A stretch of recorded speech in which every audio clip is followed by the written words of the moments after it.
Hi, my name is Kristine Canniff, and I'm the Research Program Manager and Acting Associate Director at the Food and Beverage Innovation Center at Niagara College. We are an accelerator, and we work with food and beverage companies to help solve their challenges and bring their products to shelves. We do this by offering research expertise and our state-of-the-art labs and equipment, which provides great value to clients and students who get hands-on experience working on real projects. Much of our equipment is actually funded by CFI, and for that we are very grateful.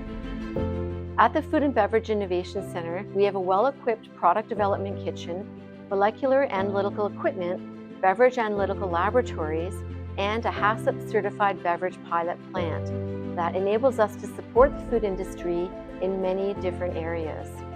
We are very proud to be listed on CFI's Research Facilities Navigator platform.